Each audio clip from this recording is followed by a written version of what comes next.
Eh, Porque si lo pongo al cloud, no sé al cloud de quién va. Entonces, por las dudas, No, mi porque, computador porque es mi computador. Así que, por ejemplo, ese pedacito que están desarrollando, muy interesante para mí, para después de pronto capturar algunos elementos que puedan servir no es que Samuel estaba, a veces se toman las cosas, entonces de pronto es que Samuel está defendiendo una materia o cosas así que no es el... claro, claro, claro.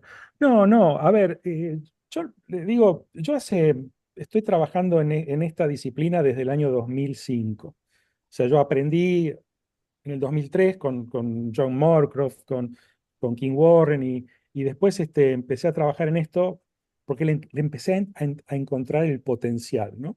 Y uno de los desafíos con los que me encontré es esto, de que cuando uno habla de enfoque de sistemas, la gente inmediatamente piensa que son computadoras o que son piezas de software, programación, y en realidad no tiene nada que ver. Usamos computadoras como también usa computadoras un contador o un médico, pero tiene que ver con mirar, ¿no es cierto?, holísticamente los desafíos y analizarlos. Y yo diría que donde más utilidad tiene esto es en el ámbito de las ciencias sociales, no tanto en la parte de las ciencias, porque en las ciencias duras o en la ingeniería entendemos de sistemas, pero son sistemas mecánicos. A ver, espera un segundito. ¿Vos venís a la clase? Sí, sí, vení, la estamos haciendo online y es híbrida, así que, bueno, acá tenemos un alumno presencial, porque algunos se nos escaparon hoy, por eso se fueron y no sabía cuántos iban a venir. Entonces, listo, ya tenemos uno presencial, un testigo vivo. Entonces, decía, en las ciencias sociales, en las ciencias políticas, por ejemplo, es un tema. Yo estoy ahora trabajando estoy escribiendo, terminando, un libro dedicado a la aplicación de pensamiento sistémico para el diseño de políticas públicas. Porque justamente es ahí donde más daño nos hace el pensamiento de lazo abierto, el pensamiento no sistémico, el pensamiento orientado al síntoma y no a la causa. Y bueno, yo tomo a mi país como ejemplo, pero Latinoamérica, o mejor dicho, el planeta, es una muestra viviente. Yo siempre le digo a mis alumnos, y ya estamos en horario, así que ya estamos conversando, siempre le digo a mis alumnos, alcanza con tomar cualquier periódico, en cualquier idioma, de cualquier país del mundo, para encontrar ejemplos de decisiones, ya sean políticas, sociales o empresariales, que no fueron pensadas sistémicamente y que luego terminan fracasando o dando resultados aparentemente contraintuitivos cuando en realidad en su génesis ya estaba la semilla del fracaso, solo que nadie lo sabía porque no tenían la capacidad de verlo de esa manera, ¿no? Entonces, a veces los que trabajamos en estas cosas, no sé si a usted le pasa, pero eh, parecemos como que estamos predicando en el desierto, son pocos los que escuchan, cada tanto uno consigue un seguidor, ¿no? Como los apóstoles que van consiguiendo. Eh, y yo me acuerdo muy bien de un caso, hace muchos años, estaba dando una clase a alumnos de grado, creo que yo se lo comenté el otro día a usted, o no me acuerdo, y resulta que después de la clase, este alumno a la clase siguiente viene y me dice, Fantín, a partir de su clase, yo miro lazos de feedback por todos lados. Voy por la calle y veo lazos de feedback. Entonces, creo que ese es el éxito en esto, ¿no? Que la gente aprenda a ver lazos de feedback. Eh, Así que bueno, estamos en horario, acá tenemos un par de alumnos presenciales, el resto están todos online. Eh, Bienvenidos a todos, me presento formalmente para los que no me conocen, sobre todo la gente, alumnos del profesor Prieto. Mi nombre es Jorge Fantín, de la Universidad Siglo XXI y nos van a estar acompañando desde la provincia de Córdoba, de la ciudad de Córdoba, alumnos de la maestría en Administración de Negocios y Aplicaciones Tecnológicas y alumnos también de la maestría en Administración de Empresas, tanto presencial como virtual. Un breve anuncio de qué es la Universidad Siglo XXI. Es una universidad que cuenta con 85.000 alumnos, que es líder en educación mediada por tecnología. Tenemos un gran porcentaje de alumnos a distancia y tenemos un bellísimo campus que es donde estamos hoy, frente al aeropuerto de la ciudad de Córdoba, con instalaciones de primerísimo nivel, y aquí tenemos también miles de alumnos presenciales. Eh, Samuel, por favor, preséntese usted para mis alumnos. Sí. Bueno, un saludo especial a los eh, estudiantes, alumnos del profesor Jorge Fantín. Mi nombre es Samuel Prieto Mejía, desde el Caribe colombiano, de la ciudad de Santa Marta, en el departamento del Magdalena, que es un departamento, y la ciudad es Santa Marta. Y aquí está ubicada la universidad, que es la Universidad del Magdalena. Entonces, en esta universidad, que es una universidad pública, esta universidad pública tiene cerca de 20.000 estudiantes en las modalidades presenciales también y a distancia. También también funcionamos en un campo universitario y como le comentaba al profesor Fantín, en el día de hoy pues eh, hacen presencia a algunos estudiantes de manera virtual porque se realizan en el día de hoy unas conferencias de los candidatos a la rectoría de la universidad en los próximos 4 años. De todas maneras, pues veo aquí por lo menos dos estudiantes de mi curso. Y bueno, y esta bonita conversación que iniciamos, yo creo que esta conversación va a ser esto provechosa y también depende depende del nivel ¿cómo le llamamos?, de timidez o no. Les digo a algunos de mis estudiantes o sus estudiantes, ya que aunque conversamos con el profesor Martín, si gustan, veo una cámara prendida, hablo para mis estudiantes, podría presentarse muy brevemente, por ejemplo, Ana Karina o Cristian, y decir lo que en el caso nuestro, pues hemos adelantado en este semestre, qué es lo que ellos han visto, qué es lo que hemos visto comunicado en ese curso, antes de que yo lo hiciera, en vez de echar yo el rollito, me gustaría que Cristian o la Karina, si no se sienten cohibidos, pudieran contarle al profesor Fantín qué es lo que estamos haciendo aquí en el curso de dinámica de sistemas de la Universidad de Magdalena. No sé si Cristian quiere hablar. A ver, los escucho con gusto. No, si no me bien acá. ¿También? No, si no te estoy diciendo eso, estoy diciendo A ver. Ahí hay algunos que están desmuteados, pero están hablando, y los que tienen que hablar no están hablando. Pasa siempre, Samuel. Pasa siempre. Bueno, entonces, bueno, eh, si no, si continuamos, no hay problema. Continuamos en este intercambio. Entonces, yo ya hice mi presentación. Soy, como dice el profesor Fantín, soy un apasionado por las ideas de sistemas, por lo que usted dice que, o esta historia que me cuenta tan bonita de un estudiante que se conecta con el mundo de los sistemas, a mí me sucedió con unos profesores venezolanos en un congreso en el año 95, imagínese, profesor, que oyendo al profesor Hernán López Garay y Rancés Fuenmayor, en unas conversaciones de sistémica en la Universidad Industrial de Santander, donde yo estudié, y en la búsqueda en esa época, que hoy ya no tiene tanta preocupación, creo yo, de qué era la ingeniería de sistema. Entonces, desde ahí me enganché con esos temas, y lo que usted dice, no porque se aferre uno a materia o cosas de estas, no, sino porque creemos, creo que lo ves usted o lo veo yo, que hay mucha burrada en el mundo por falta de enfoque. O sea, falta de enfoque y científico. O sea, se repiten tareas, se dilapidan recursos, hay guerras, hay situaciones. Claro, la naturaleza humana está llamada a hacer cosas perversas, digamos, pero si no es así, la que uno le duele es la que es hecha por falta de enfoque. Entonces yo creo Claro. que eso es muy importante. Entonces, esa es mi presentación así inicial, profe.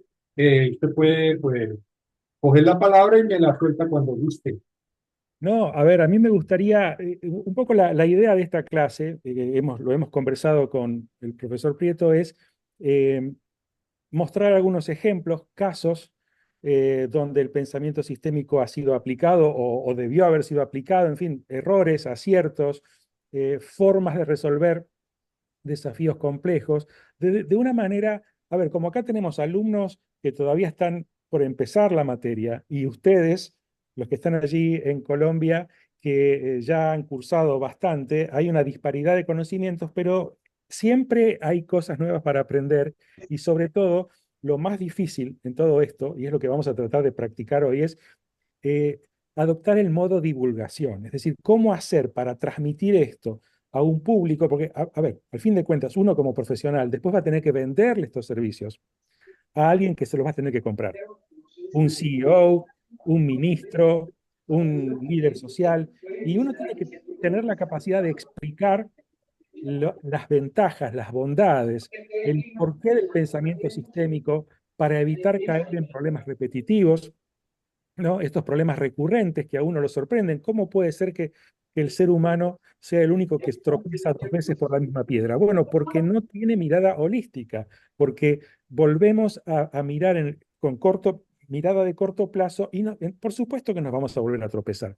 Entonces, un poco la idea de hoy es presentar estos casos. No sé, Samuel, si usted quiere empezar con Pero lo que había inclusive pensado y más, después...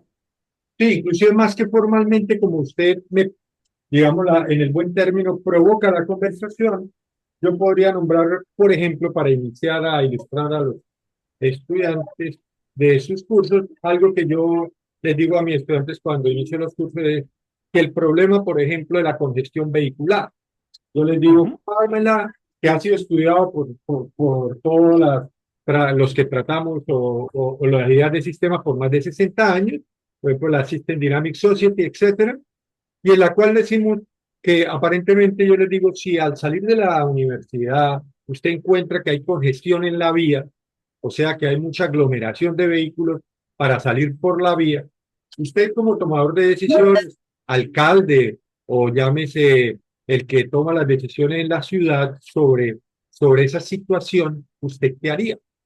¿Cuál sería su solución? ¿O cuál plantearía usted la solución para este problema? Y muchos caemos en la solución trivial y en la solución reduccionista de que si algo está chico, pues la forma de resolverse es agrandándolo. Y entonces si agrandamos la vía, aparentemente lo que hemos conversado, el síntoma, atacamos el síntoma, pero no hemos atacado la causa. Como atacamos el síntoma, que es ampliar la vía, lo que no, lo que no tenemos son unas características del pensar en sistemas, que por ejemplo, una característica, aparte de ver la situación de forma holística, es que nosotros miramos a través del tiempo y miramos interrelaciones de variables. Entonces sigo con mi disertación. Entonces, un pensador de sistemas diría, primero algunos hábitos del pensar en sistemas, es que no creer que yo entiendo el sistema, sino que tomar precaución para esa aparente comprensión de la situación y poderme dar una pausa para poder analizarlo. Entonces, sigo disertando sobre el asunto. Entonces, si yo digo que la vía es pequeña, ¿qué pasa si yo agrando la vía? ¿Qué pasaría en el mediano y en el largo plazo? En el corto plazo, la solución aparentemente es resuelta y eso trae, como la solución ha sido resuelta, trae adicción.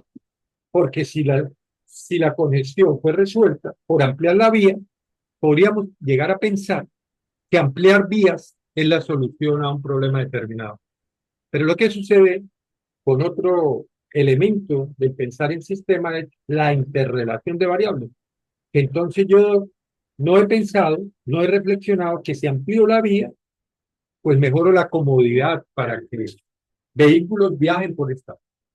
Y como los vehículos viajan por esta, la gente tiende a estar motivada a vivir en lugares alejados de la ciudad porque tengo la facilidad ahora de moverme rápidamente por esas vías. Como tengo la facilidad por moverme por esas vías, entonces estoy promoviendo la compra de automóviles para moverme desde lejos y la suma de automóviles en el mediano o largo plazo trae una congestión mayor. Entonces, durante 60 años o más, los pensadores de sistema han visto que ampliar vías no es la solución, que ampliar vías puede llegar a ser ciudades como Los Ángeles, San Francisco, estas, que tenga 8 carriles, 6 carriles, pero la congestión va a ser cada vez peor. Entonces, es un ejemplito de comienzo de clase para mostrar que no lo obvio, lo que aparentemente es lo razonable, sería la solución. Entonces, eso nos lleva a muchos elementos, y ahí sigo nombrando elementos del pensar en sistema, como por ejemplo las creencias sobre el asunto, la interpretación del problema que vamos a hacer o que queremos analizar, y, y la situación real de por qué existe este sistema. Entonces, les decía o reflexionaba como estudiante, ¿por qué existen las vías? Pero uno, que es una de otros elementos infinitos del pensar en sistemas, que es, por ejemplo, ver la caja blanca, que es el pensar en sistemas, versus la caja negra que estamos acostumbrados ingenieros o tecnócratas, que es ver que yo supuestamente empujo algo y lo resuelvo. Estamos viendo este ejercicio, supuestamente es que es obvio que necesitamos que nos amplíen la vía. Todos aplaudimos, pero estamos cayendo todos en una trampa, en un monstruo, lo llamo así, ese ampliar vías es un monstruo come vehículos, o sea, lo que estoy es promoviendo y motivando a que hayan cada vez más vehículos circulando y no tomaríamos la solución del por qué es que hacemos eso. Bueno, ¿por qué lo haces? No, profe, porque es que yo necesito ir a clases suyas, porque yo necesito ir a trabajar, porque yo necesito ir a divertirme. Ah, entonces empieza a pensar cuál es la situación real de las vías en una ciudad. Es la movilidad. Entonces, si la razón de las vías en una ciudad es la movilidad, la solución al problema es tendría que verse en movilidad y no en vehículos, y no en crear un entorno para vehículos. Entonces, este primer ejemplo, vea que nos da una riqueza para mostrar todo el pensar en sistemas y muchos de los hábitos de pensar en sistemas para no llegar, como indico yo, a soluciones triviales. Las más complejas, que algunos países europeos empiezan a pensar que no se puede aplicar siempre en nuestros países, cada situación, problema es particular, pero nos podría llevar a la idea de que lo que necesitamos arreglar es la movilidad. Entonces, ¿yo qué hago moviéndome de un extremo de la ciudad hasta la universidad que queda al otro extremo de la ciudad? Y lo que yo estoy arreglando, agregando es contaminación, congestión y todo. Si nos moviéramos menos, es decir, que hiciéramos lo contrario, que en vez de ampliar vías, lo que hiciéramos es buscar la reducción de vías y buscar reacomodar la ciudad para que no nos tuviéramos que mover, entonces el problema de movilidad cambia. O inclusive, prometo ir redondeando, recibiendo preguntitas o realimentándome con Jorge. Entonces lo otro también que podríamos es que la forma de moverme, vea todo lo que, inclusive yo lo apuesto, que este comprender de sistemas puede llevar a una verdadera innovación con un enfoque de sistemas.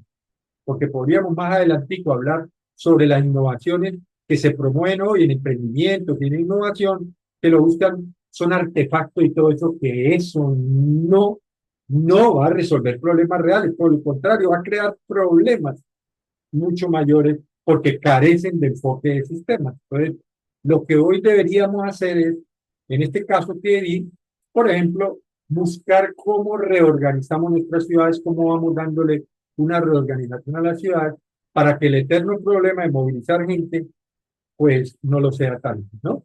Entonces, me parece que ese enfoque, Jorge, inclusive yo tengo las presentaciones, pero este enfoque de problemitas, como usted dice, abriendo el periódico y mirándolo, yo creo que puede ser esto de carácter interesante. Y uno en el que acabo de indicar lo que nos da la dinámica del sistema, o el pensar en sistema más bien, es que yo puedo dibujar, reflexionar dibujando y mostrando la caja blanca, en lugar de black box, hablo de white box, que pueda yo ver cómo es que se mueven las cosas, qué es lo que pasa y por qué se dan, y entiendo la situación. Porque toco aquí el punto de las ciencias sociales, de la toma de decisiones públicas y todo, que estamos acostumbrados es a hablar sin rigor, sin unidades de medida, sin relacionamiento y con miradas parciales. Muchas veces, lamentablemente lo que digo, si es con intencionalidad, pues ahí sí es más difícil porque es de la naturaleza humana, el tratar de engañar o el tratar de ver en otros, conducirlos por donde no es. Pero aquí estamos en un enfoque en el que es de educación y de cultura y que la gente no aprende a ver las cosas. Entonces, yo creo que este modelo de transporte que ha sido trabajado por durante 60 años por las comunidades, entonces podría ser importante. Eh, por aquí, Sí, sí, es un buen ejemplo. Yo a veces uso uno muy sencillo, seguramente les puede causar un poco de gracia, pero yo uso el cinto con el cual me sujeto el pantalón, ¿no? Y muestro los agujeritos, cómo se han ido moviendo, ¿no? Los agujeritos que utilizo a medida que voy ganando peso. Entonces, uno cuando gana peso tiene dos soluciones. O estira el cinto, ¿verdad? Usa un agujerito más, o hace una dieta. ¿Qué pasa? Estirar el agujerito es como usar un carril más para el transporte público. Es la solución sencilla, ¿no? Uno dice, bueno, ok, ya está. Ahora ya no me aprieta más porque el cinto tiene un agujero más. Pero en el fondo no solucioné el problema de fondo, que es mi mal hábito alimenticio, y voy a tener el mismo problema, porque si sigo así, voy a terminar pesando más y voy a tener que correr otro agujerito más y algún día voy a tener que comprar un cinto más grande aún. Entonces, en el fondo, como sociedad, a veces, a veces por razones de urgencia, otras veces por comodidad o hasta por conveniencia, según sea el caso, lo cierto es que recurrimos a soluciones sintomáticas sin indagar y sin pensar en cuáles son las soluciones permanentes o de más largo plazo. Creo que esa es la clave y ese es el gran aporte, ¿no? Del pensamiento sistémico. Y una cosa, Samuel, que usted mencionó, el hecho de que nosotros dibujamos, usamos mapas de lazos causales o usamos mapas o diagramas de flujos y stocks. Y el poder que tiene el lenguaje gráfico, porque nosotros en una sola imagen podemos contar una historia completa y el que aprende a leer este idioma, que es bastante fácil para aprender a leer, ve esa imagen y ve la película, ve el fenómeno social o empresarial o lo que estemos mapeando en movimiento y no de manera secuencial, que es como nos obliga el lenguaje, ¿no? Porque en el lenguaje, si nos ponemos a contar una historia, la tenemos que contar de arriba a abajo, de izquierda a derecha, si somos occidentales, y finalmente uno leyendo no tiene sensación de la continuidad, de la circularidad de las cuestiones. Pero en el lenguaje gráfico lo podemos mostrar muy bien. Y creo que ese es uno del enorme poder que tiene el pensamiento sistémico cuando se usa como herramienta de comunicación. Creo que ahí también hay un valor agregado. sí. Esto, Jorge, antes de continuar, yo les digo a mis estudiantes que aquí me acaban de alertar sobre la dirección del programa. Nosotros continuamos normalmente, pero la asistencia en mi curso, al curso este es opcional y además aquí va a quedar también grabada la comunicación. Eso en el sentido de que si mis estudiantes desean o buscan la asistencia al evento de divulgación de las cuestiones de las plataformas que están proponiendo los opcionados a rectoría en esta universidad, no tienen ningún inconveniente ni es obligatorio la asistencia a este conversatorio con el profesor Jorge Fandín de la Universidad Siglo XXI en Argentina. Entonces, haciendo esa acción, entonces continuamos en este intercambio. Entonces, lo que el profe estamos haciendo es nombrando, por ejemplo, situaciones que son muy del mundo cotidiano y en la toma de decisiones, digamos, sociales, políticas, está llena de casos y el que acabé yo de plantear o el profesor acaba de mostrar son situaciones en las que damos por obvio damos por obvio en una ciudad y podemos crear mayores incomodidades o mayores dificultades para cuestiones de ciudad.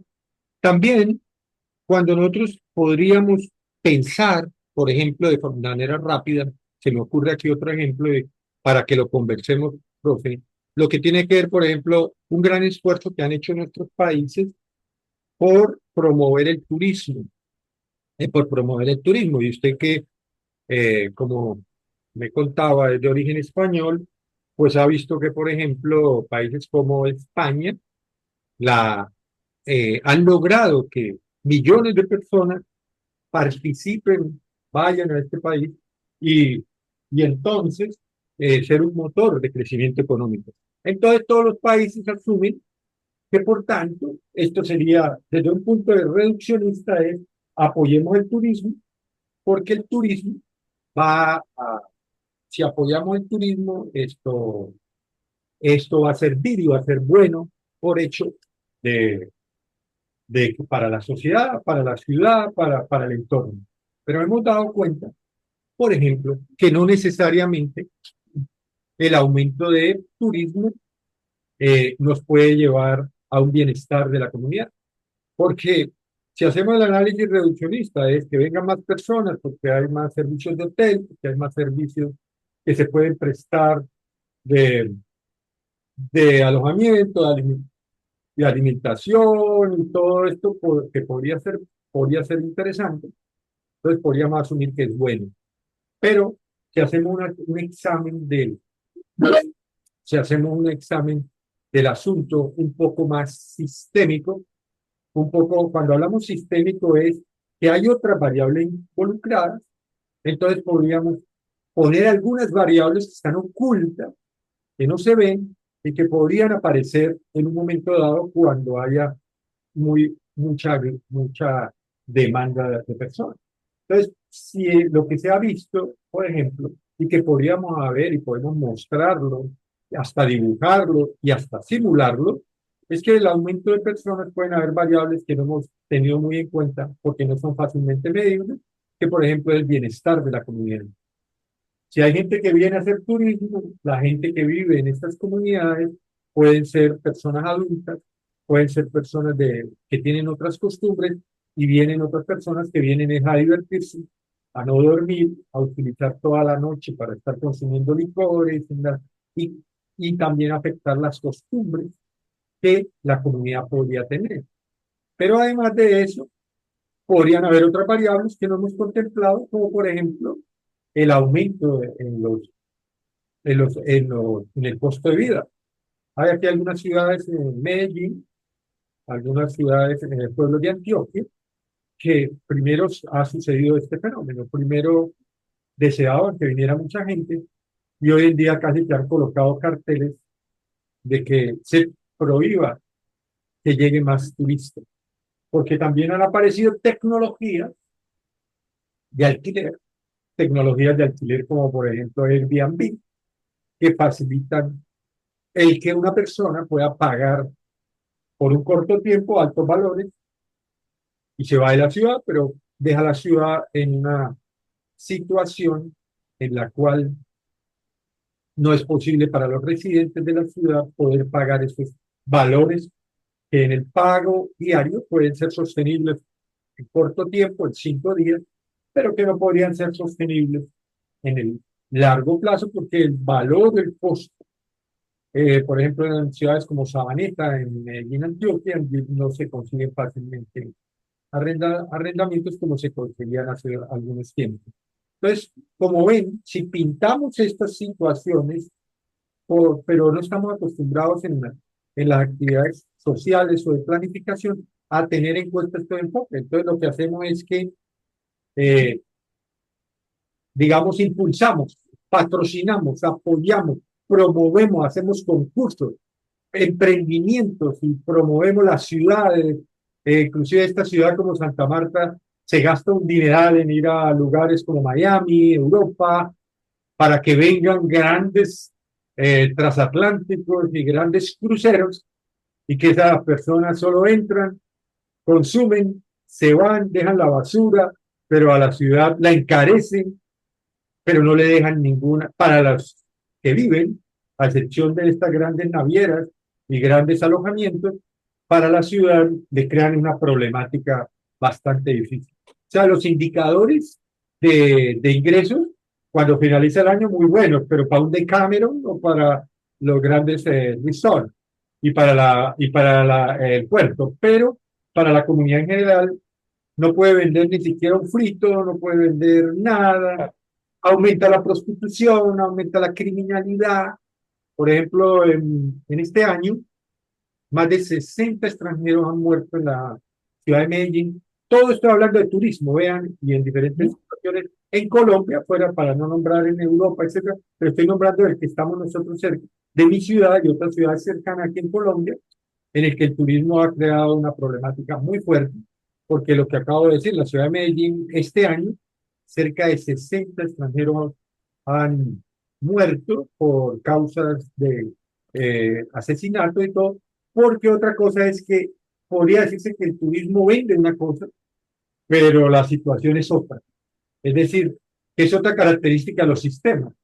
El objetivo se dice una cosa, pero realmente lo que está sucediendo es otra. ¿Me explico? Muchos de estos buscan es turismo sexual, turismo en drogas, turismo en niños, turismo de armas. Aquí hay un caso muy simpático, entre comillas, para contar, en el que un extranjero se enamora de una reina de una ciudad y le da todo, entre comillas, y ahí aparentemente no había ningún problema, pero en realidad lo que estaba usando, contra intuición, era usando a la reina para poder comercializar con armas mucho más Bueno, fácil. Entonces, claro. unas películas, pero estoy tratando, usted me centra, pero estoy reflejando una que es muy de la actualidad, que es el turismo. Entonces, que lo podemos ver en enfoque de sistema y vemos que eso no pega el enfoque de inmediatez, de poner dinero y todo eso, y hacemos cosas contrarias y perjudicamos a nuestra comunidad. Correcto. Sí, lo que usted está ilustrando es lo que llamamos, ¿no? Los efectos no deseados, ¿no? De las soluciones sintomáticas, porque justamente uno, en este caso, el turismo aparentemente traería dinero, pero empieza a generar unos efectos colaterales que cuando se retroalimentan en el sistema nos terminan dejando peor que como habíamos comenzado. Nos ha pasado aquí en Argentina con la oficialización del juego, de los casinos. Entonces hay muchas ciudades del interior en los que hay casinos y desde que los casinos se instalaron, empeoró la calidad de vida de esas poblaciones porque hay más prostitución, hay más vicio en general, la gente se gasta sus ahorros o sus ingresos en los casinos, problemas de salud. Todo eso termina generando externalidades, digamos, a esa actividad que terminan impactando en el erario público, que en principio estaría recaudando impuestos, pero termina gastando mucho más para solucionar los problemas de inseguridad y de salud y sociales que se presentan a consecuencia de aquella solución mágica que era pongamos una ruleta, un casino en la ciudad y con eso vamos a recaudar mucho dinero y vamos a estar mejor. Estaba viendo los otros días, estuve en agosto en la conferencia de dinámica de sistemas que se hizo en Noruega, en Bergen, y ahí presentaron un caso que tal vez usted conozca, que es el de las Islas Maldives. Las Islas Maldives es un paraíso desde todo punto de vista, dan turistas cada vez más adinerados y demás, pero cerquita de esa isla hay otra isla que pertenece a las Maldives donde van a tirar toda la basura, es decir, el gobierno junta toda la basura y la lleva a esa isla. Y en esa isla hay una pila de basura. Y cada vez hay más basura porque, claro, cada vez más turistas van a las playas. Es esa famosa playa que la película de DiCaprio hace muchos años mostraba, ¿no? Una cosa pulcra, no había nada. Ahora está llena de gente, es un lío. ¿Y qué pasa? Esas aguas se empiezan a contaminar porque esa basura termina en el mar. Y es una bomba de tiempo biológico que nadie había anticipado. Bueno, cualquiera con dos dedos de frente podría haberlo resuelto, pero nadie se fijó porque lo importante era atraer turismo, y atraer turismo y atraer turismo. Pero el turismo trae basura y la basura hay que ponerla en algún lado. Entonces, bueno, ahí tenemos efectos no deseados de políticas que parecían fantásticas. Yo acá tengo un ejemplo, si usted quiere, comparto la pantalla y les muestro a todos. un ejemplito con un mapita de lazos causales de un sistema muy simple, y de paso le mostramos a mis alumnos cómo se usan los mapas de lazos causales, y sus alumnos ya son expertos, así que lo van a leer fácilmente, de cómo cuando un gobierno abusa del otorgamiento de facilidades de pago y condonaciones de deudas para cuestiones impositivas, finalmente termina generando más evasión y más incumplimiento impositivo que la recaudación que originalmente se pensaba obtener. Entonces, les voy a mostrar esto muy brevemente. A ver dónde está. Estamos acá. Eh, ¿Dónde estamos? Esperen un segundito. Ok.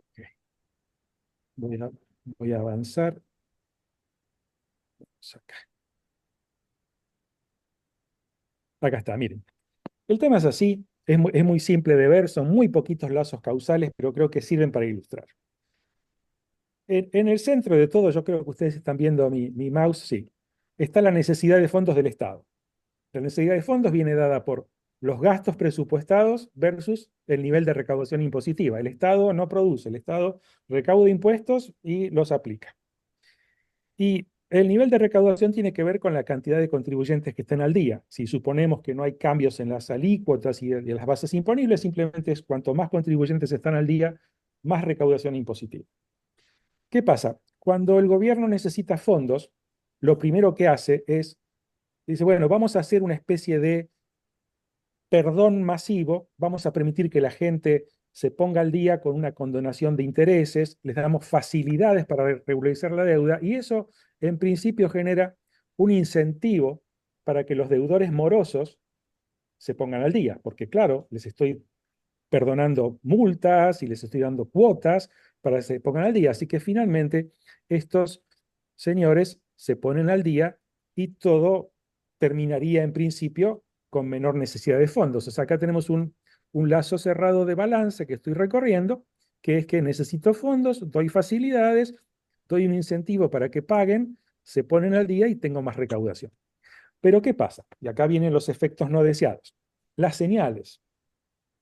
Cuando yo doy facilidades de pago, lo que hago es dar una señal al mercado de que, sobre todo si las doy de manera muy seguida, que es lo que pasa en mi país, la gente dice, ah, pero más adelante va a haber otra.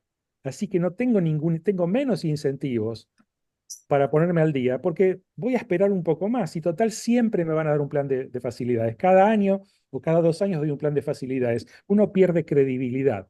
Entonces, fijémonos que aquí ya tenemos, si voy por acá y recorro por la frecuencia y vuelvo por el incentivo, lo que tengo ya es un lazo de refuerzo.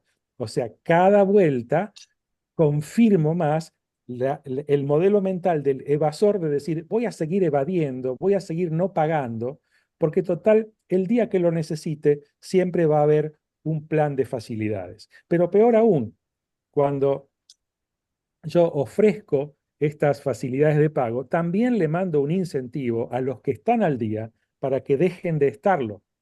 Porque dicen, si yo que estoy al día pago todo y al que no está al día le dan premios, mejor dejo de pagar impuestos, así también me dan premios a mí, porque parece que no pagar impuestos es mejor que pagarlos. ¿Cómo termina la historia? Termina que cada vez menos gente paga impuestos, cada vez el gobierno necesita más fondos porque menos gente paga impuestos, cada vez tiene que dar más planes de facilidades y cuanto más planes de facilidades da, aumenta la frecuencia de planes de facilidades y manda más señales que terminan afectando también su credibilidad de la política fiscal. Entonces, este es un caso que nosotros lo vemos todos los días, está ilustrado en esta, muy simplificado esto, pero sirve para este ejercicio, y lo que vemos claramente es cómo hay un lazo de balance que tendería a nivelar todo, pero hay lazos de refuerzo por todos lados que se le oponen, en muchos casos con mayor firmeza, y termina decayendo el nivel de recaudación. Me parece que es un caso desde nuestra perspectiva, que lo vivimos acá, lo mismo pasa con los blanqueos. Acá tenemos cada tanto blanqueos de capital. ¿Qué significa blanqueo de capital? Ahora estamos en medio de uno. Se le dice a la gente, usted tiene dinero mal habido, usted tiene dinero que no sabemos de dónde lo sacó. Bueno, no se preocupe, no le vamos a hacer preguntas. Deposítelo en el banco y ya está.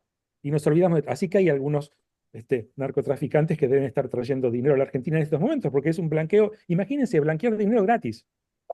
¿Cuánto cobran en el mercado por blanquear? Por lo menos el 30, 40% seguro. Bueno, acá es gratis. Entonces, no es que yo sea un experto, pero digo, así que acá es gratuito. ¿Qué pasa? Si yo puedo blanquear cada 2 años, porque el último 3 años, el último fue hace 3, 4 años, no me acuerdo, entonces yo blanqueo y sigo cometiendo delitos, porque dentro de 4 años voy a poder blanquear otra vez, y otra vez, y otra vez. Entonces no corrijo conductas, yo solamente libero presión, construyo una autopista, construyo un carril más, corro un agujero del cinto, pero no resuelvo el problema de fondo. Sí, y esto es muy interesante, estos diagramas causales. Voy a hablar un poquito más y ahorita también, ahorita le pido al profe para poder compartir un poquito de la metodología, pero antes de la metodología, para casar con lo que usted estaba diciendo, hay algunos elementos del pensar en sistemas que, por ejemplo, lo lleva a uno a actuar diferente a como actuaría alguien de manera normal, reduccionista, o en una formación muy ingenieril inclusive. Entonces, Ujú. por ejemplo, lo que usted dice, yo les digo a los estudiantes, ¿usted qué pensaría ante la noticia en el periódico que dijera que en el puerto de Santa Marta, que sucede frecuentemente, han decomisado, han decomisado 1 o 2 toneladas de cocaína? ¿Cuál sería su reacción? Entonces, todo, no, muy bien, todo eso.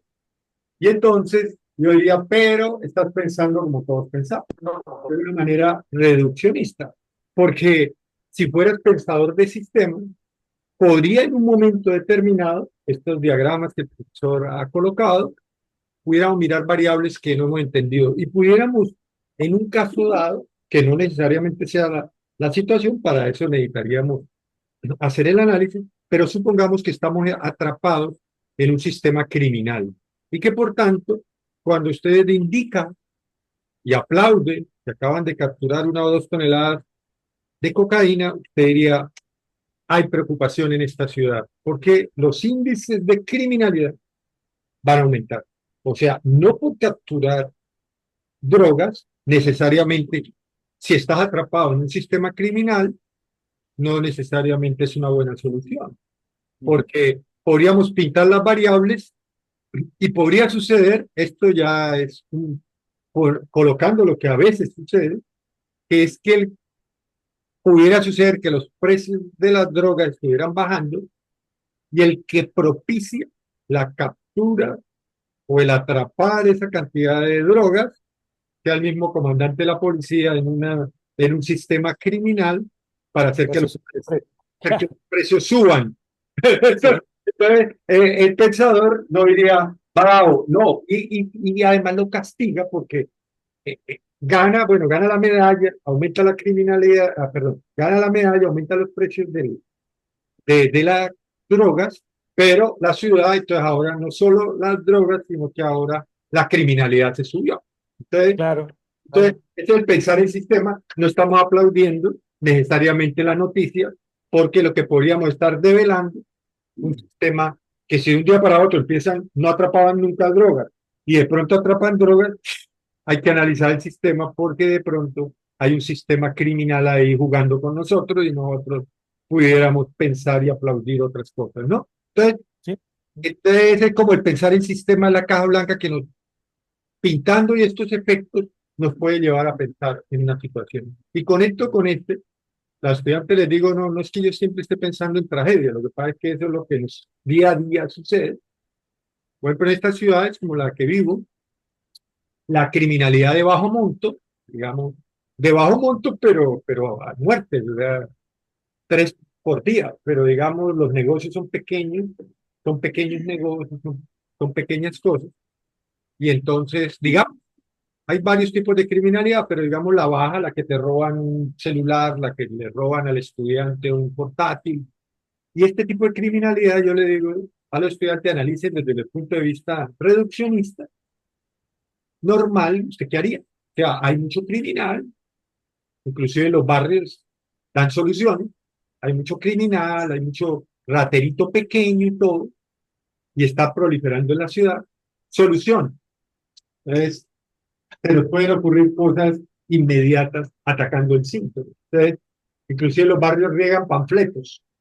Somos un grupo que ayuda a que no haya tanto criminal. Entonces, prestamos seguridad nocturna, prestamos seguridad. Y, y bueno, la criminalidad sube y nunca baja. Pero yo les digo a los estudiantes, ustedes de pensar en sistema, dibuje, pinte. Cuando uno pinta el mapa, entonces uno puede mirar el mapa y el mapa le habla y le dice, ahí falta una variable. Ahí como Claro, una variable que conecta. Entonces yo les pinté el mapa de criminalidad, un mapa de criminalidad y qué falta ahí. Y entonces uno podría pensar, falta una variable. Se llaman los reducidores o compradores de lo robado. En un ámbito claro, criminal pequeño hay una variable, y que son una variable que mueve al sistema, se llaman los reducidores en la ciudad, los compradores de lo robado. Si no hubiera compradores de lo robado, no habría criminal, porque ¿quién les convierte un celular en un dinero? Entonces, y lo más curioso es que en nuestras ciudades, inclusive todos sabemos dónde se compran los repuestos del carro que robaron, dónde se compra el celular. Es caso tan curioso que si te roban el celular o te roban el portátil y te mueves rápido al lugar de la ciudad donde sabemos, puede llegar antes de cuando llega el otro a venderlo, y usted lo puede volver a comprar, o el repuesto.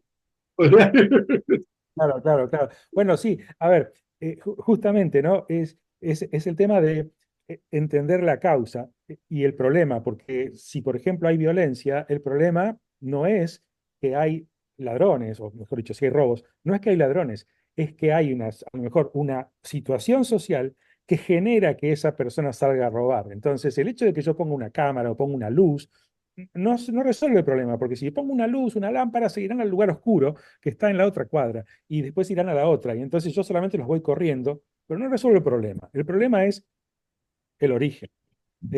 Nosotros hicimos en la escuela de guerra, donde yo también doy clases y hacemos estos estudios todos los años, hay distintos grupos, hicimos uno sobre los efectos de la educación en el crecimiento social, ¿cierto? Entonces lo que veíamos sistémicamente es esto. Cuando un niño o una niña vienen de un hogar eh, vulnerable socialmente, donde sus padres no han estudiado y donde el entorno no les favorece el hacer sus tareas, el aplicarse al estudio, es mejor ir salir a jugar con los amigos o tal vez hasta ir a vender droga, quién sabe. Entonces, finalmente lo que pasa es que ese niño, esa niña, no tienen incentivos y no son buenos alumnos y terminan fracasando y no siguen estudiando. Entonces se integran a esa sociedad que no ha estudiado, que luego ellos van a ser padres y madres y van a tener niños y esos niños van a volver a pasar por el mismo proceso, con lo cual lo que tenemos es una fábrica de pobres que se recicla, ¿no? Se refuerza permanentemente, que pasa, toca la escuela y sale de la escuela sin ningún tipo de solución y va para allá. Entonces, cuando analizamos el problema, dijimos, ¿cómo solucionamos el tema de la persistencia escolar? De que los chicos terminen el colegio y se gradúen y puedan seguir a la escuela secundaria y demás. Y la solución pasaba por darle apoyo académico, no a los niños, a los padres. Es decir, enseñarle a los padres para que puedan apoyarlos a hacer sus tareas y entonces integrarlos familiarmente y generar un entorno social que sea favorable para que el niño pueda seguir sus estudios. Porque si yo al niño lo castigo o le pongo un tutor en el colegio o le doy 2 horas más de clase, no soluciona el problema porque vuelve a su casa y vuelve a su entorno donde se borra todo lo que se hizo durante el colegio, porque forma parte de una fábrica de pobres, que ese es el lazo de refuerzo. Y así, lo mismo sucede con, no sé, la falta de servicios públicos. La pobreza significa en muchos casos no tener acceso, significa no tener agua potable, agua corriente, significa a veces ni siquiera tener una dirección. postal. Entonces, el que vive en una barriada de esas, no sé cómo las llaman ustedes, pero esos barrios vulnerables, no tienen ni siquiera una dirección postal. Una persona que no tiene dirección postal no puede aplicar a un empleo porque no tiene ni cómo recibir una notificación, una carta de que lo han tomado. Una persona que no tiene agua corriente no se puede bañar, y si no se puede bañar no puede ir decentemente limpio a pedir un empleo, con lo cual en el fondo eso refuerza de vuelta, fábrica de pobres.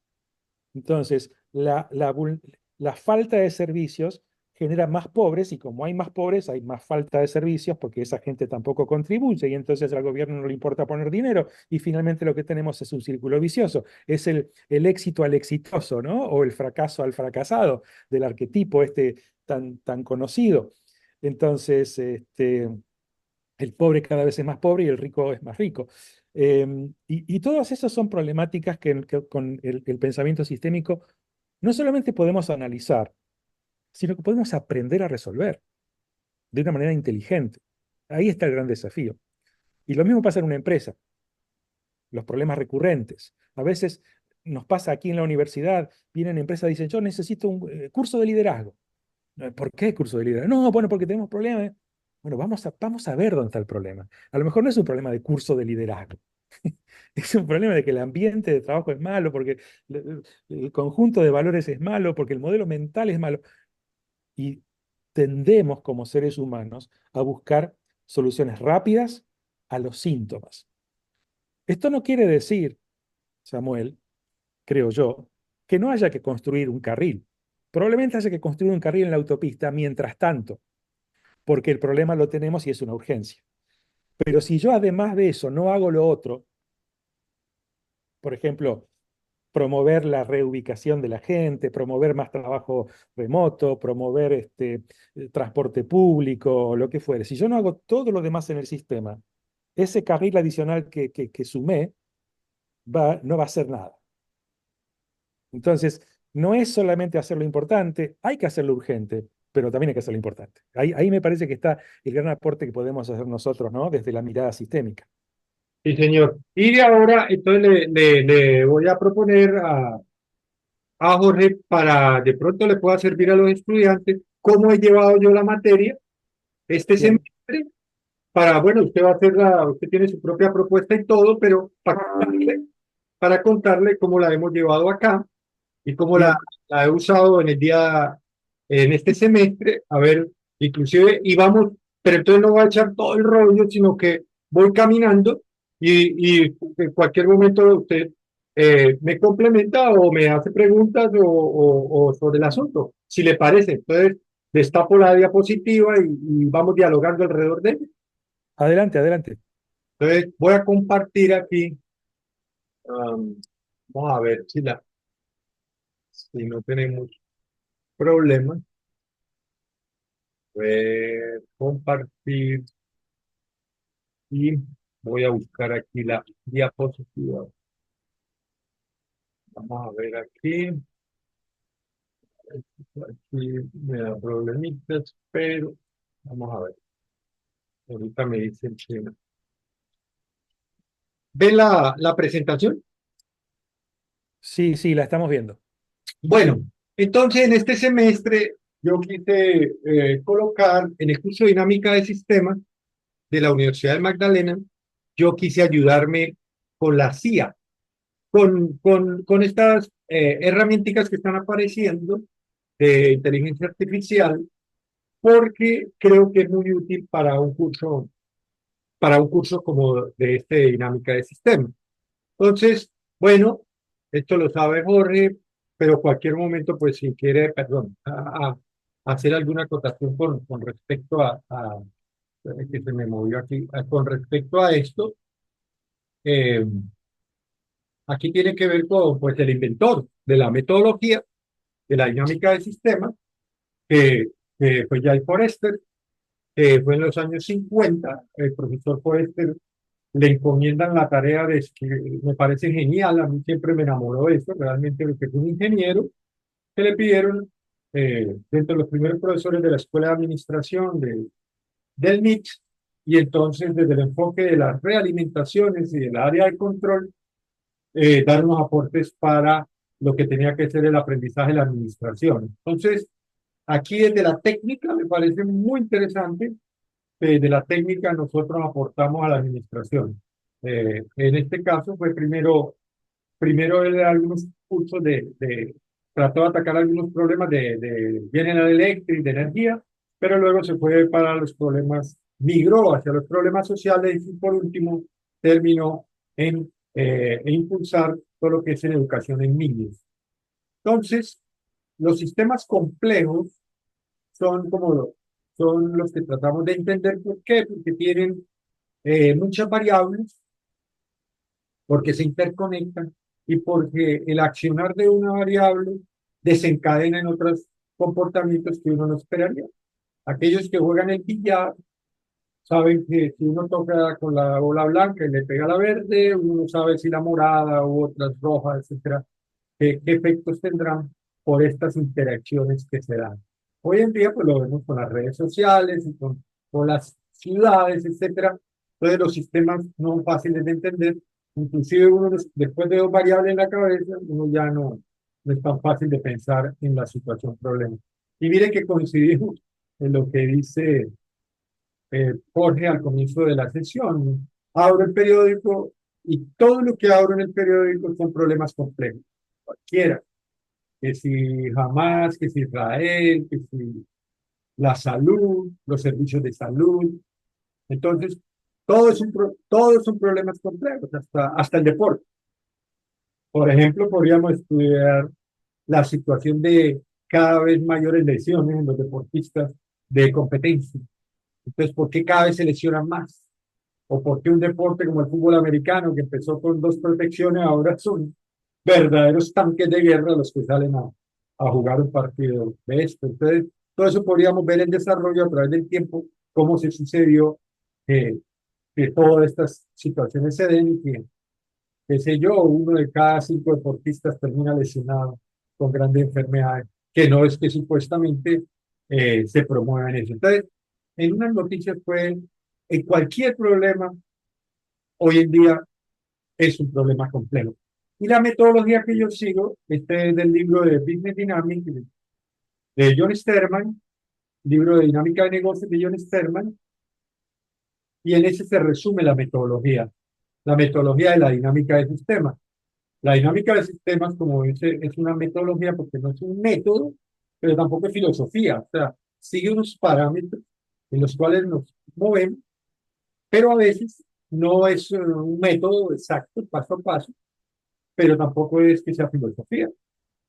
Este se deriva del método científico y tiene particularidades que lo diferencian, tales como cuando nosotros planteamos el problema, bueno, lo planteamos, lo limitamos, eso es también propio del método científico, pero ya, por ejemplo, el planteamiento de una posible respuesta a lo que está sucediendo, o sea, la hipótesis, nosotros, como le dijo el estudiante al profesor Fantín, yo ya veo los puros círculos. Yo, profe, usted me contagió con los círculos. O sea, yo salgo a ver una situación y ya veo círculos, ¿no? En una situación de pareja, ¿quién es el culpable, ella o él? Pues yo ya veo un círculo de realimentación entre ellos y digo, no, ninguno es el culpable en sí, realmente están en una máquina y se realimentan de odios o de amores entre los dos. Entonces, ese Samuel, si me permite una cosita, nada más para no perder el hilo de lo que acaba de decir. Usted hablaba de los jugadores de fútbol y las lesiones y todo esto.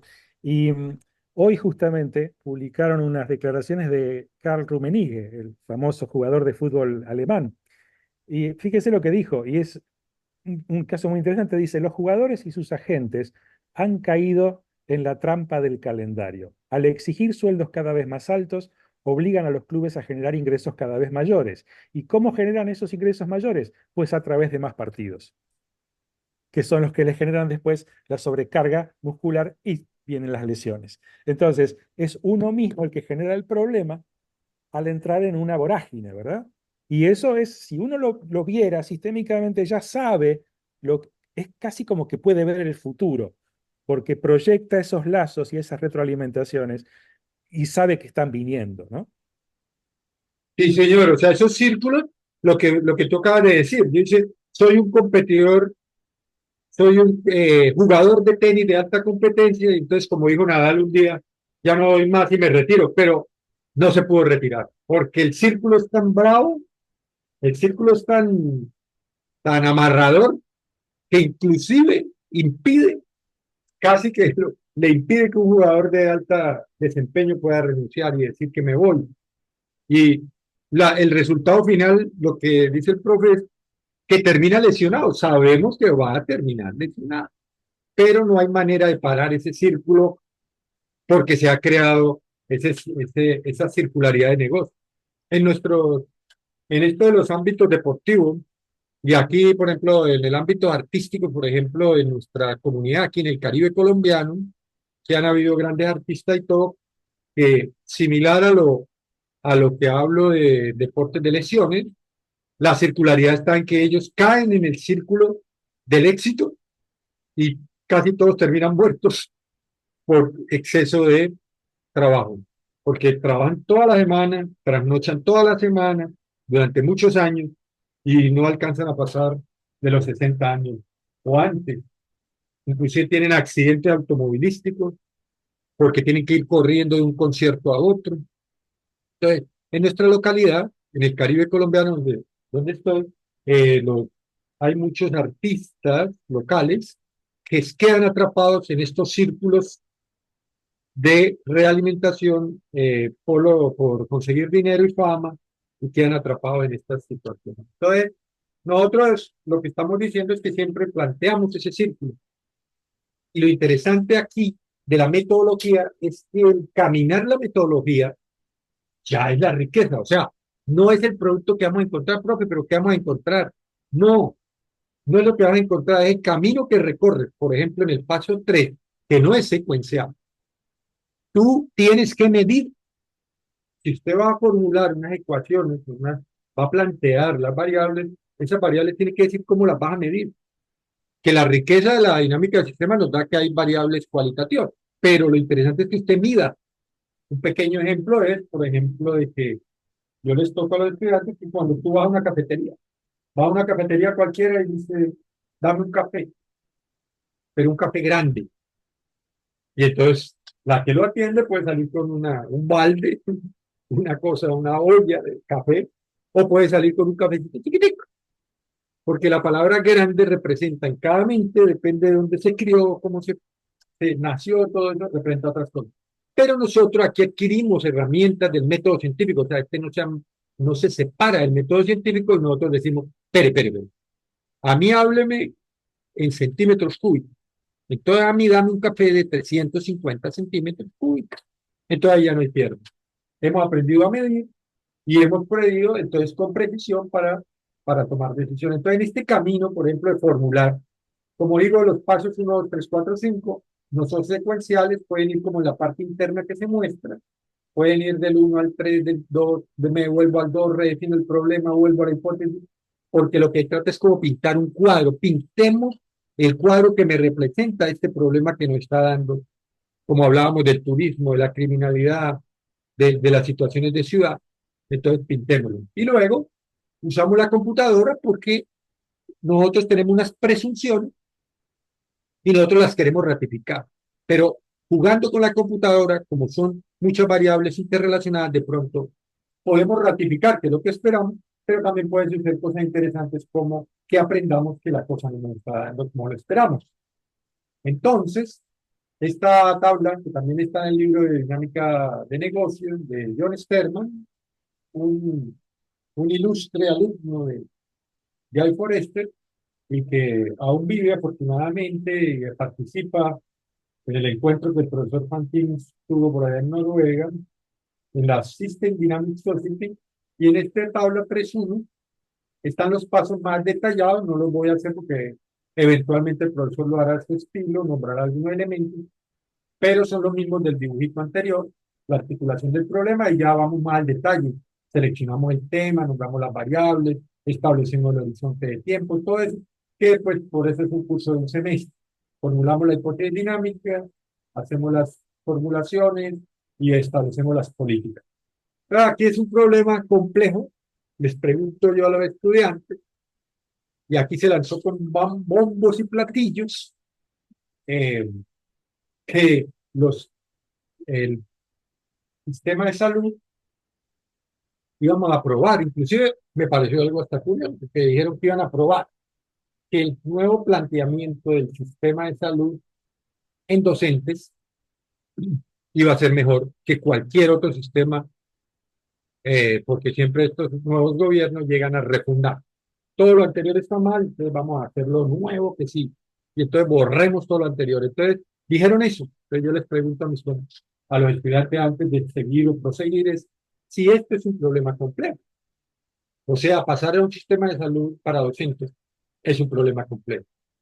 Uno intuye que sí, pero todos esos que están ahí, entre los cuales está nuestro ilustre presidente por aquí en la mitad, no, es lo curioso. Y todos estos que supuestamente son asesores, lo engañan diciéndole que es fácil.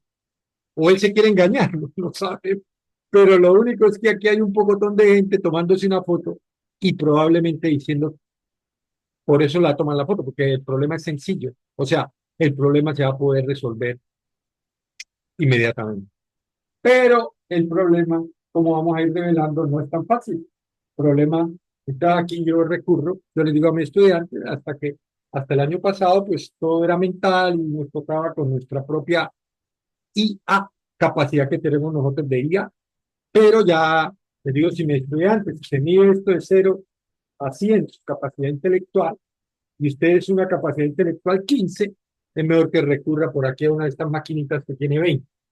No, porque es que esto todavía falla y todo, sí, pero más falla tú con 15, mejor que metas una con 20, porque entonces tiene un nivel un poquitico mejor. Entonces, no hay que tenerle miedo a estas cosas, sino ver cómo la empezamos a usar con todos los sesgos y todo, que no es de este curso. Pero yo sí promuevo antes el uso, porque lo veo muy bueno para la dinámica del sistema, por ejemplo, para indagarle, a ver qué nos dice. Puede que nos engañe, pero por lo menos nos lo lleva a pensar. Entonces yo le pregunto a ChatGPT si el enunciado del periódico que el gobierno inició la transición al modelo de salud, que sí es un problema complejo. Y él dice que sí es complejo, porque involucra otras cosas. Entonces, bueno, ya eso ya es una buena realimentación, puedo caer en error o eso, pero me impulsa a que ese es un problema que puedo analizar de manera compleja. Y es compleja y me dice por qué además es compleja. No sé por qué estos señores deben que tienen capacidad, quién sabe, no son capaces de ver lo que un simple chat me dice, que hay múltiples factores, hay sindicatos, hay normativas, resoluciones, hay instituciones educativas, docentes, todo eso está involucrado en el asunto. Hay realimentaciones. Por ejemplo, usted puede, por ejemplo, subir la calidad de atención, pero la calidad de atención sube el precio de la atención. Entonces no lo pueden pagar los profesores. Entonces, ¿por qué no miran esas realimentaciones? No, vamos a hacer un servicio de salud muy bueno, pero ¿hasta cuánto bueno? ¿Es un Sanitas? Pero Sanitas solo lo puede pagar una élite. ¿Es el servicio? Vamos a atender todas las enfermedades que aparecen. Vamos a atender todas las enfermedades que requieren altos dispositivos de altos costos. Entonces, como ven, no se ha tenido en cuenta. También es complejo porque esto va a cambiar a través del tiempo. Las condiciones de la salud de los docentes, las condiciones laborales, el funcionamiento de las instituciones, todo eso va cambiando. ¿Se analizó esto? Hay factores económicos, políticos, sociales que deberían ser tomados en cuenta. Por eso es un sistema complejo y además siempre está la incertidumbre ahí presente. Por tanto, no podríamos asumirlo de esa manera. Entonces, yo le indagué a ChatGPT cuáles, me enfoco un poco por lo que el profesor Fantín le está dando a los del área tecnológica. Entonces, me sesgué. El problema es muy complejo. Entonces, sesguémonos a las cuestiones tecnológicas. Porque entonces no, pero es que eso de pronto es ciencias sociales, antropología, administración y todo, y los ingenieros no. No. Aquí, por ejemplo, para el éxito de una transición a un sistema de salud, tenemos que tener en cuenta la tecnología. Entonces, ChatGPT me dio 8 investigaciones en cuanto al sistema o a la consideración tecnológica para el éxito de la transición del sistema de salud. Y entonces, estas 6 me pareció interesante. ¿Cuáles estrategias tecnológicas garantizamos el éxito del modelo de atención en salud? Y entonces ahí también con ChatGPT, si es que yo no soy el suficientemente experto, me empiezo a dar cuenta que hay cosas que no se han tenido en cuenta para eso y que tiene que ver con la formación técnica. Por ejemplo, ya miraron la infraestructura tecnológica, tenemos el software, el hardware adecuado, las bases de datos adecuadas. ¿Cómo vamos a migrar esos datos? Hay conectividad.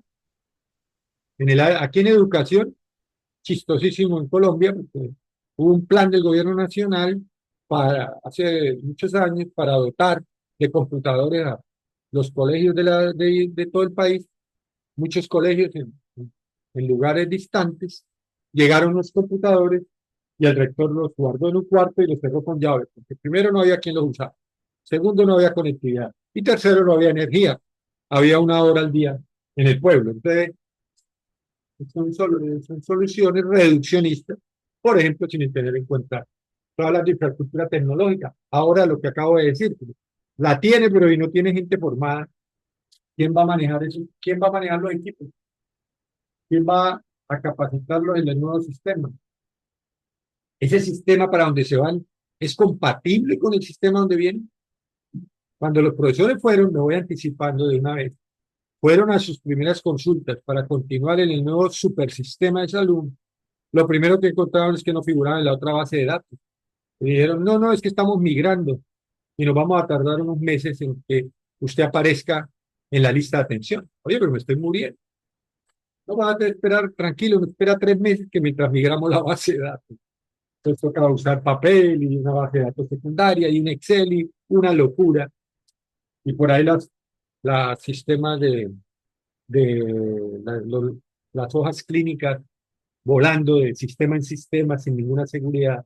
Entonces estamos hablando solo de tecnología, solo la tecnología, porque usted no puede atender un sinnúmero de docentes a punta de una forma tradicional, tiene que tener un sistema que lo permita. Y los sistemas anteriores en Colombia, algunos, como sea, ya tenían estos sistemas y en esta migración no se tuvo en cuenta esa situación. Ahora, se tiene que tener en cuenta las innovaciones tecnológicas, etcétera. ¿Sí? Entonces, y ahí puedo nombrar, esto no vamos a agotar el tema, pues no quiero tomarme todas las clases, pero lo que quiero decir es muchas variables, pero sobre todo quería mostrar las tecnológicas que aplica para sus maestrías o estudios, es que usted siempre tiene que, para cualquier problema hoy en día, tiene que tener en cuenta el componente tecnológico para que funcione cualquier cosa. Entonces, y el componente tecnológico no es solo el computador, no es solo la base de datos, eso, sino el ambiente donde opera, como lo que acabé de decir. Porque si en una ciudad es como esta, que la energía puede fallar en cualquier momento, o que pueden haber fallos de energía durante las 24 horas, pueden fallar 20 horas, pues esto habría que pensar si una solución basada en tecnología de ese estilo sería posible o buscar compensaciones tecnológicas para poderlo hacer. Entonces, bueno, hay otras variables que no me voy a detener en ellas por cuestiones de tiempo, pero vean, me sesgué al área tecnológica y de procesos y de como el ámbito administrativo y vea lo complejo que es fuera de todos los que nombré. Entonces, ¿cómo variables de resultados? ¿Cómo los docentes se sienten satisfechos? ¿Cómo la calidad? ¿Cómo lo perciben? Ni siquiera en la calidad de la atención. ¿Cómo los profesores perciben la calidad del servicio? Si antes a algún genio se le ocurrió que las salas de emergencia eran muy demoradas y a algún genio se le ocurrió hacer la solución de tipo tecnológico. Hizo un software en el cual redujo el tiempo de atención de cada médico a cada paciente. Entonces, aparentemente redujo las filas, pero la gente indicó que la calidad del servicio había sido un desastre, porque ahora el médico ni siquiera lo pesaba, ni siquiera lo medía y ni siquiera conversaba con él. Entonces, son cosas que son variables que hay que tener en cuenta porque tal vez algo que rescato de de la dinámica del sistema y del pensar el sistema, es que es para humanos. En el mundo reduccionista de la máquina, usted no hay humanos, ahí es máquina. Un trabajador es una máquina. Pues, ¿cuánto hay que trabajar? Dele, 25 horas al día. Solo tiene 24, bueno, usted 24. Y le da y lo da y lo quema. No, y si usted no sirve, pues lo reemplazo por otro. Todo un sistema reduccionista. Cambio desde el punto de vista de la biología, de la sostenibilidad y de esto que estamos manejando, los sistemas son para humanos. Entonces, la primera regla, ¿estás durmiendo 8 horas? No, está mal, algo anda mal. Tienes que estar durmiendo 8 horas, ¿por qué? Porque usted es biología y tiene que dormir 8. Bueno, es para rescatar que esto, usted tiene que ponerle sensatez, que estamos buscando un mundo sostenible y un mundo más humano, y usted tiene que hacerlo para humanos, no para suposiciones de tipo, como acabo de decir, mecanicista. Pero bueno, sigamos. Le dije a ChatGPT que me diera 10 variables y que además me diera las unidades. Entonces, me dio 10 variables para yo jugar con ellas. ¿Con cuánto representa un buen problema? Depende. Pueden ser poquitas variables, pueden ser muchas variables. ¿Quién lo determina? El modelado. Es decir, los que aprendemos sobre este elemento. ¿Y quién lo da? ¿Quién dice cuántas? Más o menos la experticia del modelado. No se trata no se trata de pintar espaguetis para enredar, a los usuarios. Se trata de pintar las relaciones necesarias y variables necesarias que representen el problema del mundo real y que le den una explicación de lo que el profesor, por ejemplo, mostró de realimentación en otro. No se trata de pintar cosas complejas, porque el propósito no es pintar, el propósito es entender. Entonces, ¿qué tantas variables son necesarias? Ni tantas ni muchas. ¿Quién da esa habilidad? Es como un pintor. ¿Dónde termina el cuadro? Bueno, tú lo determinas, ¿cierto?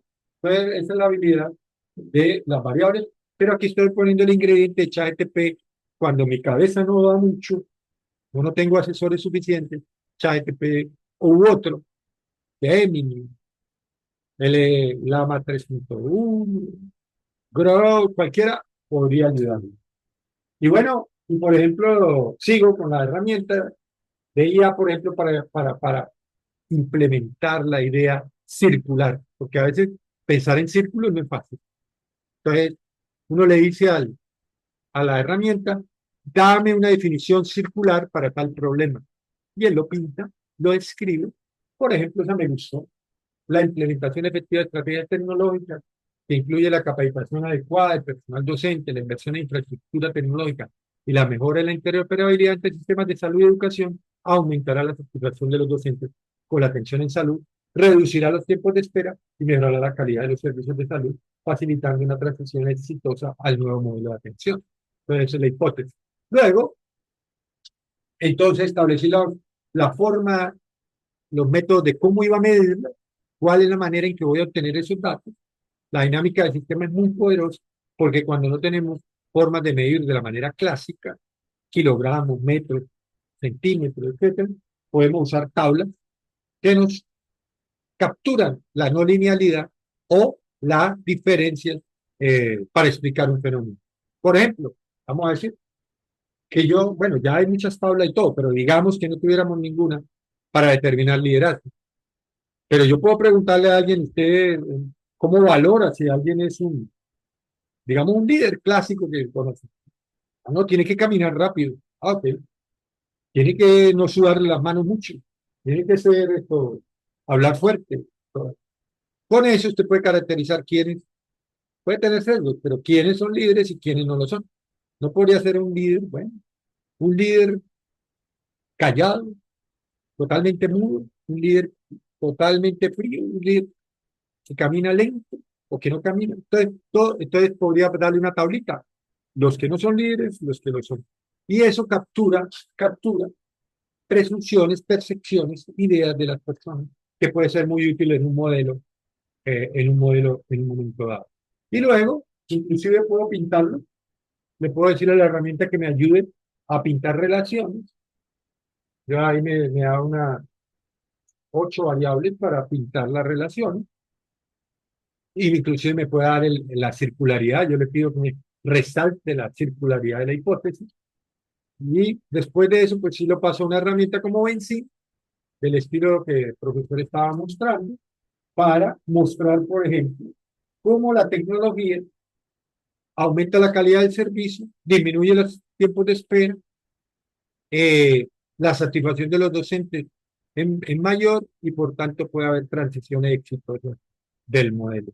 Entonces, en este problema les he dado un ejemplo que el gobierno colombiano está en este momento preocupado por cambiar todo, cambiar el sistema de salud, sistema del trabajo, si todo ahora, sistema no lo llaman ellos, para cambiar los servicios de salud, los servicios de trabajo, todo eso, pero sus análisis no son nada sistémicos, porque carecen inclusive los que postulan esas, tienen un carácter totalmente demagógico, politiquero, de, de odios y de elementos que entonces no permite implementar sistemas adecuados. Por ejemplo, para decirle un elemento, habían unos odios con los prestadores privados de salud y entonces la primera solución es que hay que acabarlos porque ellos ganan todo el dinero,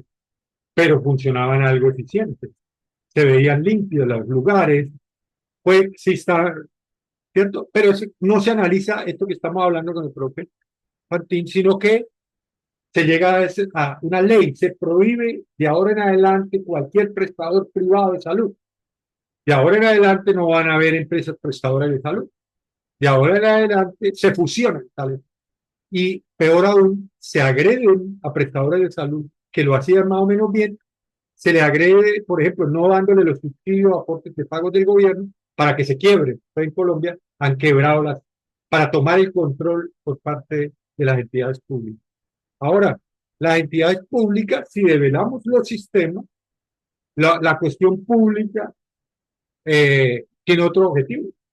No necesariamente son la eficiencia, la calidad y todo, porque busca es otras circunstancias. Entonces, bueno, esos análisis no se hacen, sino se toman es por votos y quien tiene la mayoría y se aprueban esas reglas o todo, y entonces se ocasionan locuras. O sea, locuras que a veces ellos mismos tienen que echar para atrás. Resumen, el sistema de salud colombiano no se ha podido aprobar el nuevo, porque afortunadamente algunos de los que estaban a favor de eso cayeron en cuenta y además se dieron cuenta que, como el caso de profesores reaccionaron, ¿qué hicieron con nosotros? Nos tienen ahora en un servicio que era el mejor, ahora nos tienen el servicio más malo con respecto a la demás población colombiana. Entonces, ese es como... Hay casos extremos que serían de analizar, por eso digo, esto es apasionante, pero quería mostrarle, ahorita para no, pero quería que me olvide este asunto y darle la palabra al profe, mostrarle cómo es la metodología, cómo los pasos que se siguen, fue lo que le mostré, cómo es lo que uno sigue para esquematizar el problema. Y aquí Muy, hay posturas tan raras aquí, por ejemplo, aquí en Colombia, el gobierno colombiano prohibió la explotación de recursos energéticos. Entonces, no se puede sacar petróleo, no se puede sacar gas, entonces, porque ahora protegemos el medio ambiente, pero entonces nos vamos a morir de hambre protegiendo el medio ambiente. Entonces, sí. Claro, eso ya diría que está hasta más allá del pensamiento sistémico, no tiene que ver con el sentido común, pero bueno. Yo rescato algunas cosas muy interesantes de lo que usted dijo, Samuel. Primero, me parece muy interesante esto que usted muestra del uso del ChatGPT como un auxiliar a la hora de analizar los problemas complejos. Yo no lo he usado. Estuve viendo este año, en la conferencia justamente mostró gente que venía creo que de IBM y de otra compañía más, mostraron ejemplos de cómo le pusieron a una solución de inteligencia artificial a dibujar mapas de lazos causales, dándoles un texto de un problema y cómo la solución hacía estos dibujos con algunos errores todavía, pero están aprendiendo, ¿no? aprenden rápido, así que probablemente dentro de poco ya no nos necesiten para hacer los mapas. Pero hay algo interesante acá, y es que lo atractivo y lo útil del pensamiento sistémico aplicado, en este caso al análisis, por ejemplo, de un sistema complejo como el de la transición de un sistema de salud a otro, es asegurar la mirada de múltiples puntos de vista, ¿no? De múltiples especialistas, porque si, por ejemplo, lo vemos todo desde el punto de vista tecnológico, como usted mencionaba, vamos a salir con una solución tecnológica, pero no vamos a estar evaluando el impacto humano que se genera por esa solución tecnológica, o las cuestiones que tienen que ver con infraestructura física, eh, la capacitación, en fin, hay un montón de cuestiones a considerar. Entonces, esta mirada así sistémica es lo que nos asegura que el modelo va a ser lo más puro posible, porque en definitiva detrás hay un modelo mental, pero si el modelo mental es el de un líder que no escucha a los demás, ya sabemos que todos los modelos están equivocados, pero ese va a estar más equivocado que otro, ¿verdad? Eso es uno. La segunda cosa que rescato, algo que usted mencionó permanentemente, y es lo de el método reduccionista. Y el método reduccionista. Y esto es muy importante señalarlo y aclararlo. Es decir, no hay nada malo en el método reduccionista en la medida que se aplique para aquello para lo cual fue pensado. Entonces, yo puedo aplicar un método reduccionista si estoy analizando una máquina. Pero si estoy analizando un sistema social, el método reduccionista no me lleva a ningún lado, porque cuando yo eh, analizo las individualidades y trato de componerlas, la suma no es la suma de las partes. El resultado final es otro. Entonces, el método reduccionista hay que dejarlo donde tiene que estar. El señor Descartes está bien donde tiene que estar, pero nosotros tenemos que movernos más allá de eso, y me parece que ahí yo rescato eso que usted menciona como para que nos llevemos, ¿no? Como dato. Este, y finalmente, algo que, con lo que usted empezó esta parte de la clase, y es el reconocer antes que nada cuando estamos frente a un problema complejo. Muchos de los errores que se cometen en la gestión pública o en la gestión empresarial es confundir complicado con complejo, porque si uno cree que el sistema o el problema es complicado, uno cree que tiene una única solución, uno cree que tiene una solución determinista y entonces cree resolver la situación. Cuando es complejo, vienen las circularidades, vienen las multicausalidades, y entonces analizarlo en silos nunca nos lleva a una solución definitiva. Nosotros tuvimos un presidente en Argentina que no hacía reuniones de gabinete. Entonces, cuando tenía un problema de salud, hablaba con el ministro de Salud; cuando tenía un problema de economía, hablaba con el ministro de Economía; y si tenía un problema de educación, hablaba con el ministro de Educación. ¿Qué pasa? Que si cada uno quiere maximizar su parte, el resultado nunca va a ser bueno. Yo siempre pongo como ejemplo el cuerpo humano, ¿no? ¿Se imaginan si cada parte de mi cuerpo quisiera maximizar su función y su tamaño de manera autónoma? Seríamos inviables como seres humanos. No tendría un brazo de 3 metros, el otro por ahí es más tímido, entonces mi brazo sería de medio metro, tendría una oreja así, la otra así. O sea, no es viable, ¿verdad? Un sistema complejo cuando cada una de sus partes trabaja de manera autónoma sin integrarse al resto. Cuando algo así sucede en un organismo, lo llamamos un tumor.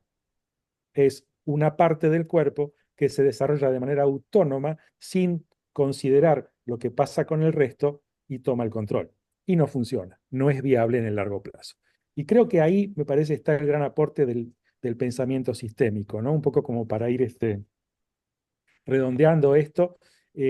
Hay muchísimos ejemplos para mencionar, eh, pero básicamente yo diría que es primero reconocer la complejidad, después identificar, mapear, obviamente, mapear esto para entenderlo, y luego dentro del mapa identificar esas zonas que son particularmente problemáticas o que pueden ser justamente la fuente de la solución, pero a veces hay zonas y estas zonas interactúan, y me refiero a estos lazos cerrados, ¿no? Que nos generan un círculo vicioso o virtuoso o de balance, y en esa interacción está la dinámica que queremos bueno, preservar o resolver o neutralizar, en fin, según sea el desafío.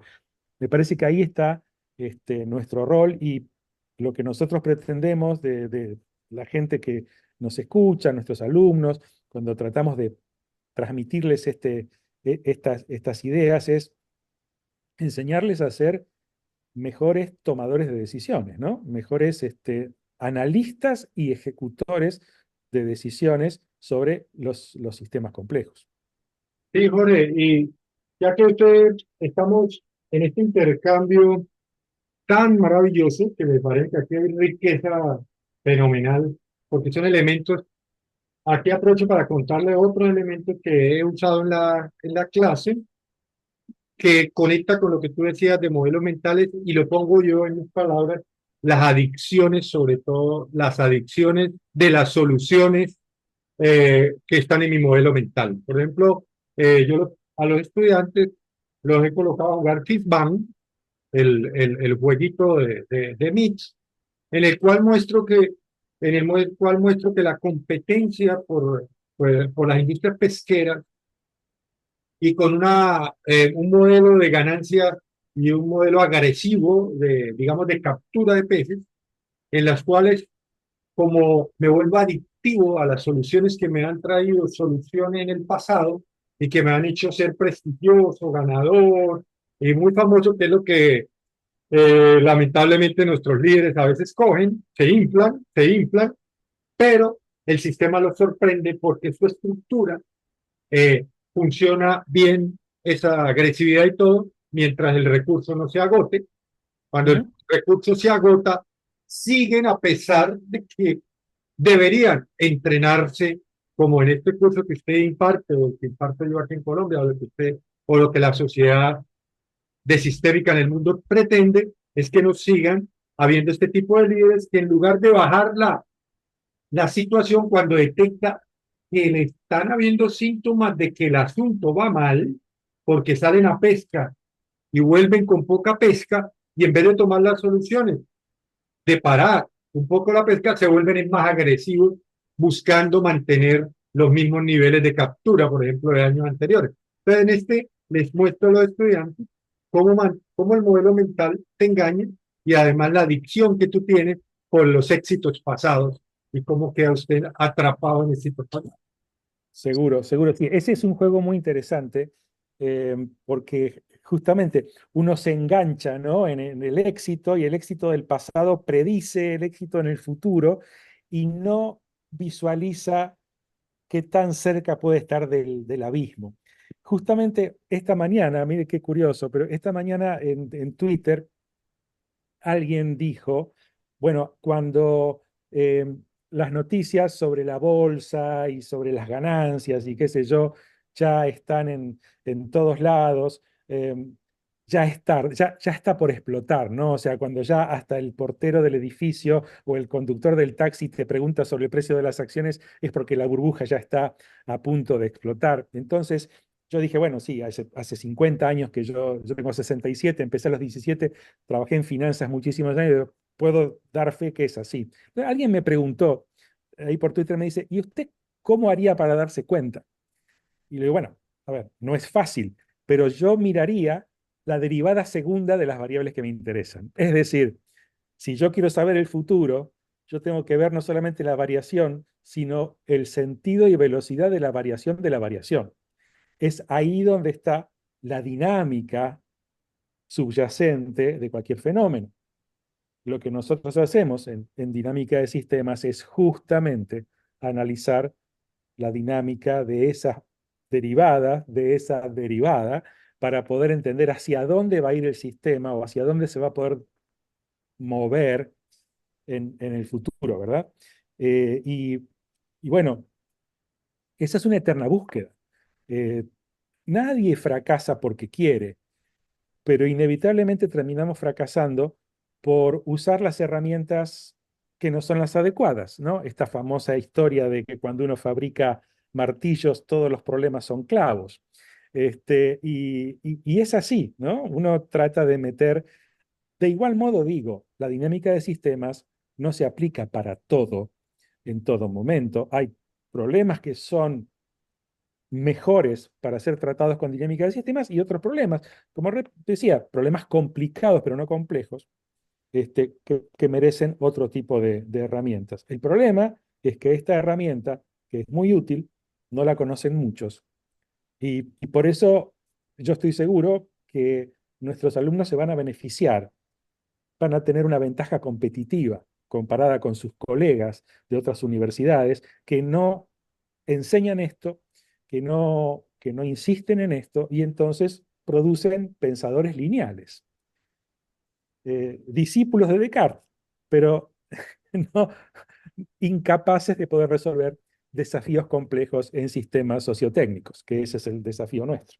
Sí, Jorge, yo les lanzo un reto. Ya sabemos que muchos de mis estudiantes estuvieron en una actividad, los que están son opcionales, voluntarios, que inclusive ante esta actividad de la universidad, pues les lanzo un reto que si alguno se presenta aquí a continuación, prende la camarita y yo le doy un puntaje ahí en mi asignatura, porque sí me gustaría que, sí, pero a veces el pánico escénico uno no lo deja, pero les lanzo el reto ahí para que alguno aprenda y sobre todo que compartan en la comunidad virtual aquí con los alumnos del profesor Martín de Argentina. Entonces les lanzo el reto ahí a algunos, les coloco unos punticos ahí, bueno, entonces a ver si se atreven a hablar. A ver si se presentan. Nunca, nunca hay que decirle que no a la posibilidad de sacar un par de puntos más, ¿verdad? Yo ya me estaría presentando. Pero bueno, yo entiendo lo del pánico escénico y demás. Además, bueno, somos rivales del fútbol últimamente, ¿no es cierto? Colombia y Argentina, andamos ahí, así que, pero somos todos amigos, así que por favor, ¿No? eh, Ahora, y entonces es infinito. El tema es infinito, me da un gusto, no, todavía falta unos minuticos, pero es un gusto que podamos iniciar esta experiencia. Para mí ha sido muy enriquecedora, eh, su forma de ser y de charlar y esto. Por ahí están diciendo algo de que ya no sé en el chat, está diciendo el compañero algo, pero no lo leo, es lo que no, más que presentarse para mí que los conozco, es para que den algunas ideas de lo que hemos venido tratando aquí en Santa Marta, el Caribe colombiano, para que le cuenten, para que cuenten ahí, eh, para que cuenten y para que se vean, ¿no? Para que haya interacción, porque para que se vean, sería lo ideal. Yo le dije a Samuel que vamos a tratar el año que viene, nosotros hacemos 4 clases, masterclasses a lo largo del año y vamos a tratar de poder traerlo para que pueda compartir con nosotros una jornada con la comunidad académica aquí de la universidad, con empresas y demás. Y por ahí hasta usted nos puede, y esto es algo que mis alumnos acá de Argentina no saben, pero por ahí usted nos puede enseñar a bailar un poco, porque yo lo he visto en Twitter, bailando mucho, porque usted ahí dirige, ¿cómo es esto, la Universidad de la Felicidad? ¿Cómo es esto? Cuéntenos un poquito, porque esto, creo que es este, importante. ¿cómo se llama? Cuando uno se mete en una temática, yo tal vez por eso me pongo un poco, no soy Jay Forrester, no soy profesor Fantín, no soy pero sí la sistémica me cambió el enfoque, lo que dijo tu alumno me cambió la manera de ver la vida y definitivamente uno ve otras cosas que no se verían. Entre otras, estamos rodeados de burros que uno piensa que son inteligentes lamentablemente, pero no son burros porque quieran ser burros, porque enfoque, le falta enfoque, un enfoque científico que es moderno. Entonces, ¿dónde va el asunto? Bueno, me meto por ahí y para hacer corto y rápido el camino, yo hice mi doctorado de la tercera edad, ya lo hice en avanzada edad, entre el año 2017 y 2021, y allí me llevé las ideas de sistemas y dije, una universidad, ¿cómo podría impactar en el territorio? ¿Cómo podría una universidad hacer una universidad diferente? Tal vez lo que ustedes le apuestan, siglo XXI, otra universidad diferente. Y entonces, de la tesis que saqué de un modelo de innovación, porque eso sería para conversarlo y inclusive las interacciones, podemos crear unas charlas al respecto, porque la innovación del punto de vista, como hay algunos autores de sistémica, es más bien sistemas que individual. Y entonces hay Ujú. un elemento que saqué, son los hubs de innovación, los espacios de innovación, los living labs. Tienen diferentes expresiones, living labs, después, bueno, diferentes. Yo saqué uno y dentro de eso es para proponer que las universidades, nosotros no podemos estudiar temas, nosotros queremos estudiar situaciones, problemas complejos. Y hay Ujú. situaciones, venga el antropólogo, venga el tal, venga acá, y no la podemos estudiar a pedacitos. Nosotros 24/7 mirando el asunto. Es un verdadero hub como están hoy en día. Y entonces yo me dije, bueno, está bien, pero ¿y en lo cultural qué tenemos que hacer? Y entonces me encontré con los hubs de innovación cultural y rápidamente salto. Y los festivales es una forma de conexión con el universo, de la conexión sistémica con los otros, de la visión de cada uno. Tenemos nuestra visión, pero en un festival si nos la rumbeamos todos, la pasamos bueno, cada uno de su prisma, pero nos conectamos. Entonces, los festivales tienen para todo, entonces me inventé el festival, porque aquí es curioso, profesor, que en esta universidad hay estudiantes que les pregunta a uno cómo está su salud. Bien. ¿Cómo está su economía, su cosa financiera? Bueno, aunque somos universidad pública, bien. ¿Cómo están sus relaciones amorosas? Bien. Y a la semana siguiente se suicidan. Mm. Entonces algo anda mal y de pronto los ves en París, los ves en Nueva York, bueno, y con escasos recursos, pero la foto en Instagram está allí. Y de pronto se suicidan. Entonces aquí hay una epidemia de suicidio, ha habido una epidemia de suicidio. Entonces por eso es que acuñamos. Pero yo entonces me puse a reflexionar y prometo terminar. ¿Qué me hace a mí feliz? Oye, sí, el yoga, está de moda el yoga, la India y todo, con estos autores de Harvard y todo, de felicidad y estos profes. Y en el Caribe, nosotros, ¿cómo nos volvemos felices? Pues no, nosotros somos felices simplemente con una salsa y una cervecita. Mm. Por eso es la felicidad, o sea, la música caribe nos hace felices. Entonces, ahí es donde se crea alrededor de la sistémica, pero es difícil una universidad que se ponga a bailar. Entonces, el síndrome de Vito, todos locos ahí y bueno, vamos para el tercer festival. Ya lo hicimos. Vamos para el cuarto festival el año entrante. Pero para co-crear, profe, entonces, nosotros la llevamos allá para Córdoba y nos ponemos a bailar por allá. Ahí está. Buenísimo. Bueno, profesor, le agradezco enormemente su tiempo, le agradezco a sus alumnos que han compartido el tiempo, le agradezco a los nuestros que están aquí, dos que ya recién se acaban de ir cuando vieron que ya terminaba, porque bueno, es viernes a la noche y querrán salir, y el resto que nos está acompañando, llegamos a tener unos 30 y tantos, ahora hay 26 en línea. Gracias a todos, honestamente fue muy enriquecedor. Siempre es muy bueno que los que practicamos esto, que los que trabajamos con mirada sistémica, nos podamos interconectar justamente para retroalimentarnos, para poder enriquecer nuestros puntos de vista y fortalecer lo que hacemos. Así que muchas gracias, que tengan todos un muy buen viernes, un buen lindo fin de semana y si Dios quiere, nos vamos a volver a ver presencialmente. Bueno, profe, y está pidiéndole el permiso a las personas. De pronto usted comparte, después me comparte el video y esto lo Sí, subimos a YouTube y lo dejamos ahí porque uno no sabe una botellita lanzada al mar a quienes pueda salvar de la locura terrenal. exacto. Me parece muy buena idea, me llevo la imagen esa de la botellita. Eh, Muchas gracias, muy buenas tardes para todos. Profe, muchas gracias, ¿oyó? Muy amable. Hasta luego a todos. Adiós, gracias. Voy a partir. Hasta luego. Adiós, adiós, Muchas gracias, hasta luego. adiós.